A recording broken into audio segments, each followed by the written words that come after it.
Selamat pagi umat yang dikasihi dan yang mengasihi Tuhan. Kita akan mengadakan persekutuan doa pagi GKI Samanhudi pada pagi hari ini, yaitu Jumat 16 Februari 2024 ini. Mari kita awali persekutuan doa pagi kita dengan menyanyikan dari Kidung Jemaat nomor 15. Berhimpun semua. Berhimpun semua menghadap Tuhan, dan pujilah Dia pemurah benar. Berakhirlah segala pergumulan, diganti kedamaian yang besar. Hormati namanya serta kenangkan mujizat yang sudah dibuatnya. Hendaklah terus syukurmu kau nyatakan di jalan hidupmu seluruhnya.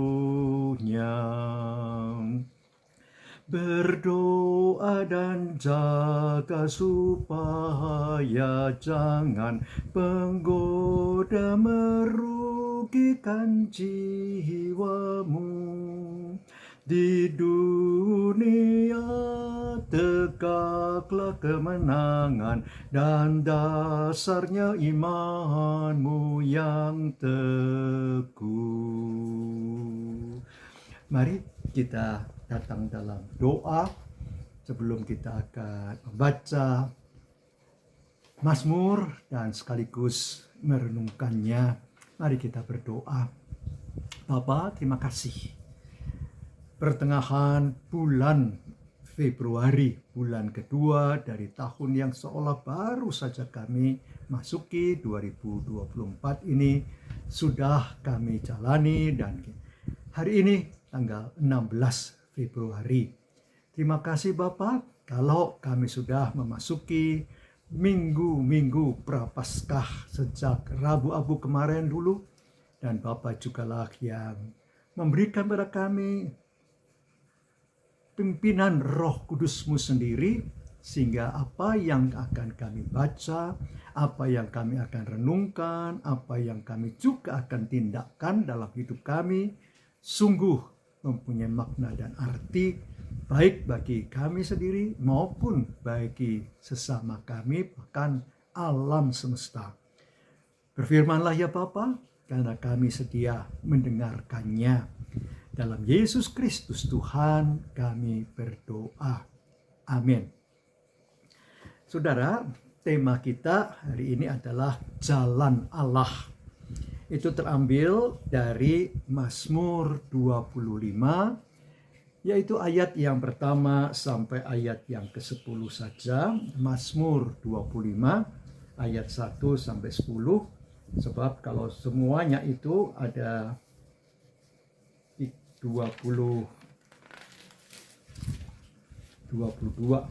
ayat, tapi kami tidak membaca keseluruhannya. 10 ayat saja dari Mazmur 25 ini. Dari Daud, kepadamu ya Tuhan, kuangkat jiwaku. Allahku, kepadamu aku percaya. Janganlah kiranya aku dipermalukan. Janganlah musuhku bersorak-sorai mengolok aku. Ya, semua orang yang menantikan Engkau takkan dipermalukan. Biarlah dipermalukan mereka yang mudah berkhianat. Beritahukanlah jalan-jalan-Mu kepadaku, ya Tuhan. Ajarkanlah jalan-Mu kepadaku. Tuntunlah aku berjalan dalam kebenaran-Mu, dan ajarlah aku.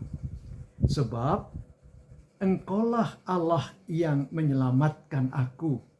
Engkau pun nantikan sepanjang hari. Ingatlah akan rahmat dan kasih setiamu, ya Tuhan, sebab semuanya itu sudah ada sejak dahulu kala. Dosa-dosa masa mudaku dan pelanggaran-pelanggaranku janganlah kau ingat lagi. Sesuai dengan kasih setiamu, ingatlah aku demi kebaikanmu, ya Tuhan.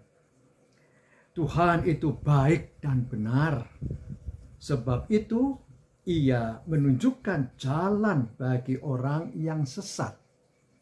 Ia menuntun orang yang rendah hati berjalan menurut hukum. Dan Ia mengajarkan jalannya kepada Allah, pada orang yang rendah hati. Segala jalan Tuhan adalah kasih setia dan kebenaran bagi orang yang berpegang pada perjanjiannya dan peringatan-peringatannya. Sampai di sini pembacaan Mazmur kita, Mazmur 25 ayat 1-10 ini. Berbahagia kita semua yang bersedia mendengarkan tutur kata firman Tuhan itu dan memegangnya, memeliharanya, mengamalkannya. Hosiana. Saudara, tadi telah saya katakan tema kita hari ini, pagi ini adalah jalan Allah. Itu ada di beberapa ayat pembacaan kita tadi, Mazmur 25, tapi khususnya ayat 10, segala jalan Tuhan adalah kasih setia dan kebenaran bagi orang yang berpegang pada perjanjiannya dan peringatan-peringatannya. Saudara, mari kita merenungkan ayat 10 dari pembacaan Mazmur 25 ini. Semua orang pasti menginginkan perjalanan hidupnya tidak sampai terpelecok, apalagi sampai terjatuh. Semuanya ingin lancar, semuanya ingin perjalanan hidup itu tidak ada hambatan dan kendala. Tapi saudara, kenyataannya ada begitu banyak yang harus diperjuangkan. Ada begitu banyak yang harus diupayakan dalam perjalanan itu. Nah saudara, apakah kita hanya berdasarkan pada kekuatan diri kita sendiri, atau kita mau berjalan bersama-sama Tuhan? Maka segala jalan Tuhan adalah kasih setia dan kebenaran. Memang kasih setia dan kebenaran Allah itu, Tuhan itu, perlu kita senantiasa simak dan perhatikan. Maka dalam pembacaan kita tadi juga, biarlah itu diajarkan kepada kita. Biarlah Tuhan menunjukkan jalan bagi orang yang sesat, kata ayat yang ke-8. Betul loh. Bahkan ayat 9 katakan, Ia menuntun orang yang rendah hati berjalan menurut hukum. Dibutuhkan orang yang rendah hati, bukan karena ia bisa mengatasi berbagai pergumulan dan persoalan sehingga ia menjadi sombong, ia menjadi congkak. Dan firman Tuhan juga mengatakan Allah itu tidak menginginkan kecongkakan, kesombongan. Kita boleh belajar dari Tuhan Yesus sendiri. Betul, Tuhan Yesus merendahkan dirinya menjadi hamba, menjadi manusia. Bahkan ketiga Injil, Matius, Markus, dan Lukas mencatat bahwa Yesus itu bersedia dibaptis oleh Yohanes Pembaptis di Sungai Yordan. Yang berarti Yesus mau merendahkan dirinya, mau menjadi sama dengan manusia. Padahal ia tidak berdosa, ia tidak mempunyai cacat apa-apa, tapi ia bersedia untuk merendahkan, menyamakan derajatnya dengan manusia. Allah itu bersedia untuk merendahkan dirinya menjadi sama persis dengan manusia. Ia tidak membutuhkan pertobatan dengan Yohanes Pembaptis. Bahkan Yohanes Pembaptis mengatakan lepaskan tali sepatunya pun tidak layak dia. Ya, tapi Yesus bersedia untuk menerima baptisan dalam kerendahan hati yang begitu rupa. Saudara, kasih setia Tuhan memang perlu senantiasa kita ingat dalam perjalanan ini. Ada kasih setia Tuhan yang mengatur hidup ini. Dengan kasih setia itu, saudara, kita merendahkan diri, kita mengaku bahwa kita ini sebenarnya hanya debu tanah saja. Kita ini hanya dari lempung, orang Jawa bilang, dari benda yang sebenarnya tidak ada harganya sama sekali, tapi oleh Tuhan kita telah dibentuk dan diberikan hak wewenang untuk mengatur banyak hal, mengatur kehidupan ini. Ya, luar biasa kasih setia Tuhan itu. Maka dibutuhkan dalam perjalanan, dalam jalan Tuhan itu, kita menanti-nantikan Tuhan, kata pemazmur tadi juga. Menanti-nantikan Tuhan pada jalannya, yaitu dalam ayat 3 tadi. Saya bacakan lagi dah. Ya, semua orang yang menanti-nantikan Engkau takkan dipermalukan. Biarlah dipermalukan mereka yang mudah berkhianat.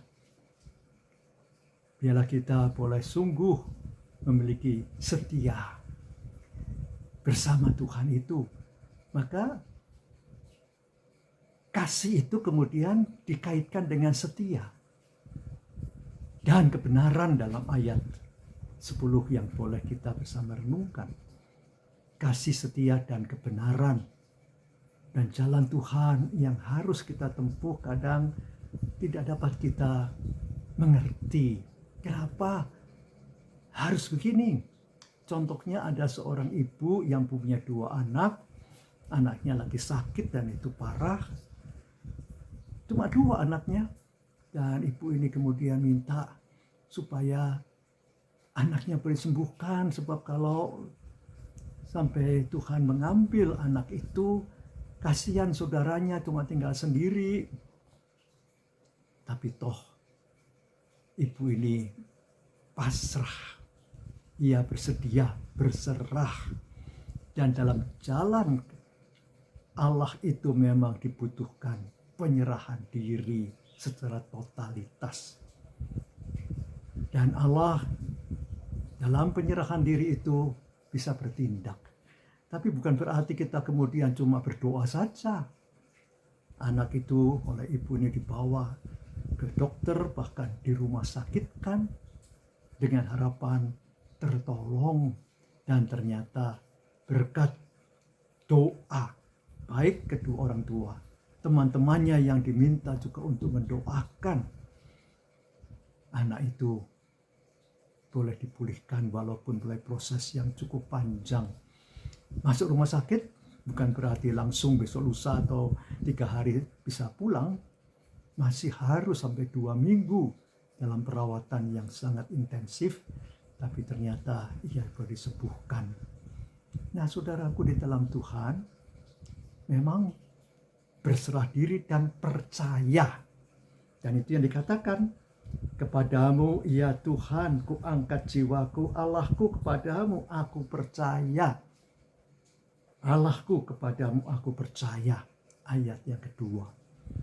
Dalam menempuh jalan Tuhan, jalan Allah, kita butuh percaya dan bahkan mempercayakan diri kita kepada kuat kuasa Allah itu. Saudara, di ujung jalan sana ada sukacita, ada pengharapan, ada kekuatan Allah dalam sepanjang perjalanan hidup bersama jalan Allah tadi. Saudara, yakinlah bahwa Allah itu menggandeng kita, bukan kita yang menggandeng tangan Allah, tapi Allah lah yang menggandeng tangan kita. Sebab kalau tangan kita yang menggandeng tangan Tuhan, tangan kita berapa kuatnya bisa lepas.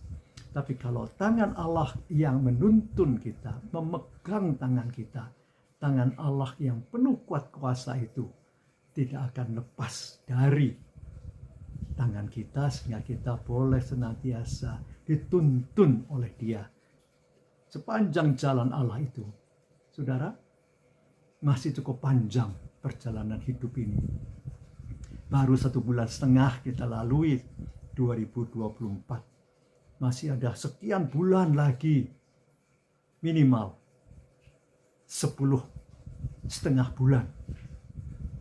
Nah saudara, berarti baru tahun 2024 nanti akan kita lewati. Masih ada tahun-tahun di depannya. Tapi kita tidak pernah sendirian. Betul saudara. Sehingga kalau dalam minggu-minggu Prapaskah ini kita boleh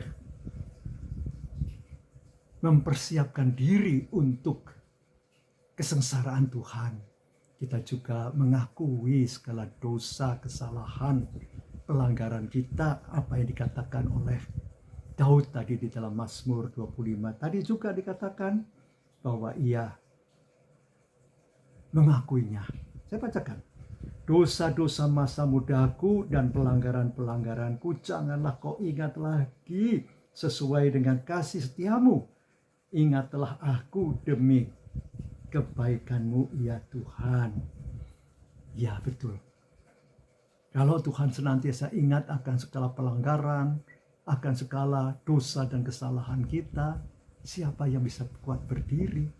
Tapi boleh kita senantiasa kudus di hadapan Tuhan, menjauhi segala nafsu yang tidak baik. Tuhan menyertai saudara, menyertai saya, menyertai gerejanya, menyertai pemerintah dan bangsa. Khususnya juga kalau beberapa hari lalu sudah dilakukan pemilihan umum untuk memilih presiden dan wakil yang sekarang ini sedang dalam penghitungannya, juga lembaga legislatif. Biarlah semuanya boleh juga bersama Tuhan dalam jalannya sendiri.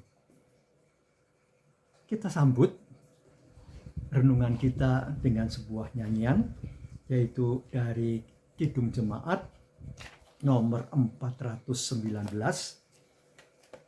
Kidung Jemaat 419, Tuhan pimpinlah, atau Yesus pimpinlah. Yesus pimpinlah kami selamanya, hanya di Kau kami ikut di sepanjang jalan hidup.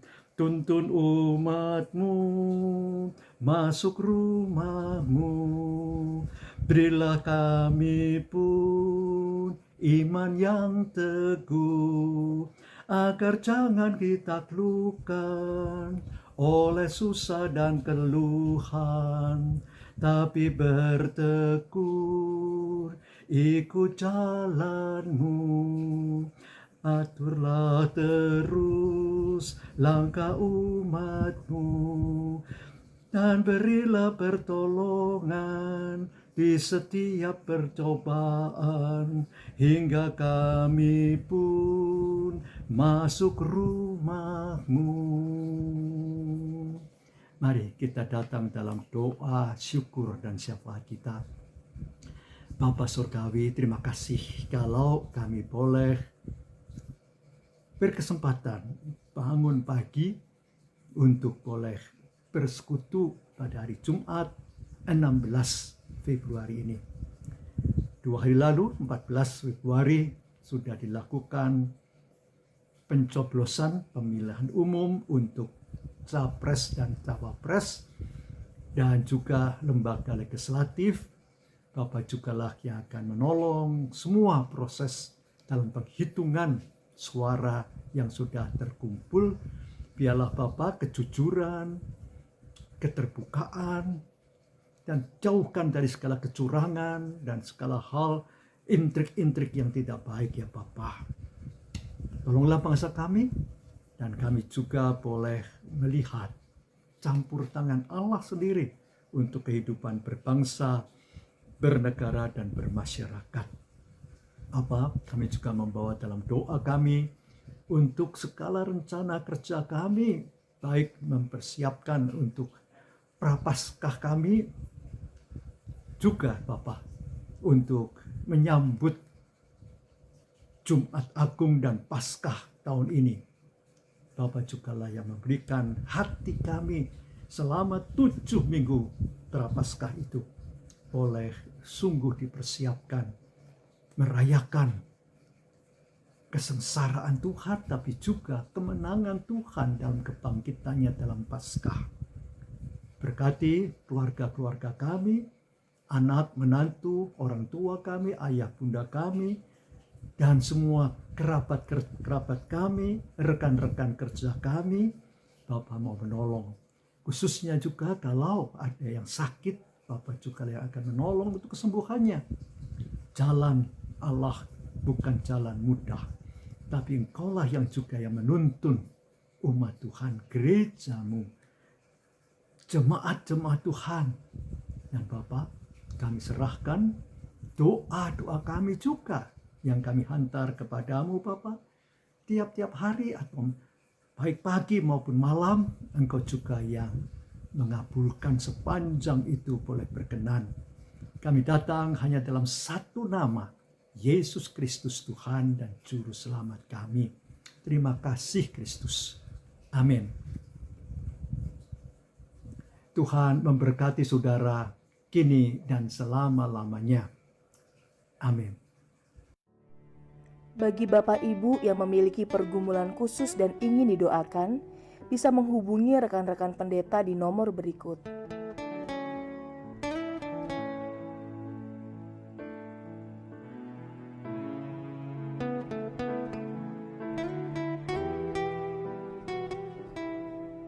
Tuhan Yesus memberkati.